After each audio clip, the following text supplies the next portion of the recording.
దిశ 1924 అందరూ ఎక్కువ ఉండే వాళ్ళకి అందరికి కూడా మనం అందరం గుర్తుపెట్టుకోవాల్సింది అది ఒక చీకటి పాలన. ఎమర్జెన్సీలో కూడా ఏ కొద్ది మందో సఫర్ అయి ఉంటారేమో కానీ మానసికంగా శారీరకంగా మనో బాధలను అనుభవించి చాలా ఇదయ్యారు.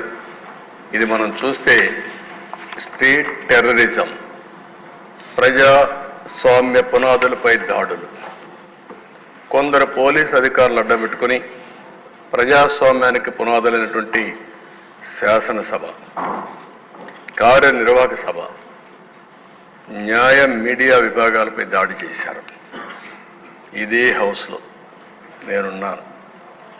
వాళ్ళు చేసినటువంటి దౌర్జన్యాలు కానీ గౌరవ సభ్యులపైన దాడులు కానీ కడాన అధ్యక్ష ఎన్ని విధాల మాట్లాడాలనో మానసికంగా వేధిస్తే ఇదే హౌస్ నుంచి నేను బయట వెళ్ళాను. ఆ రోజే నేను చెప్పాను, మళ్ళీ ఈ హౌస్ని గౌరవ సభ చేసిన తర్వాతనే అడుగు పెడతానన్నా. ప్రజలు సాధించారు. మళ్ళీ ఒక విక్టోరియస్ హిస్టారికల్ విక్టరీతో ఈ హౌస్కి వచ్చాం. అధ్యక్ష, ఆ రోజు నేను చూశాను, కౌన్సిల్లో బిల్లు వెళ్ళింది, రాజధాని 3 రాజధానుల బిల్లు వెళ్ళింది. కౌన్సిల్లో బిల్లు వెళితే ఎంత దుర్మార్గంగా ప్రవర్తించారంటే కౌన్సిల్ చైర్మన్ పనిచేయకుండా చేసి గొడవలు చేస్తూ ఉంటే నేను విజిటర్స్ గ్యాలరీలో కూర్చొని ధైర్యాన్ని ఇవ్వడానికి అక్కడ సభ్యులకు వెళ్ళే పరిస్థితి తీసుకొచ్చారు. అంటే ప్రజాస్వామ్యం ఎంత అపహాస్యమైందో దాన్ని బట్టి మనకు అర్థమవుతుంది. ఇంకొక పక్క దిశ ప్రభుత్వ కక్ష సాధింపు చర్యలకు ఆయుధంగా పోలీసులు మారిపోయారు. వైసీపీ నేతలతో కుమ్ముక్కై పోలీసులు నిబంధనల్ని ఎక్కడికక్కడ ఉల్లంఘించి యథేచ్ఛగా ముందుకు పోయే పరిస్థితికి వచ్చారు. ఎంత దుర్మార్గం అంటే ఎవరైనా వీళ్ళు చెప్పినట్టు వినకపోతే పోస్టింగ్స్ ఉండవు.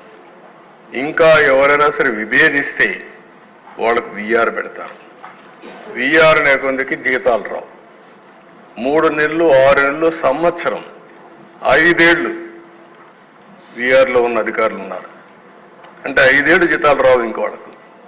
ఇలాంటి వేధింపులు చేసి ఏ విధంగా నయానా భయానా అన్ని ప్రయోగాలు చేసి పోలీసు వ్యవస్థని పూర్తిగా విధ్వంసం చేసే పరిస్థితికి వచ్చారు. నెక్స్ట్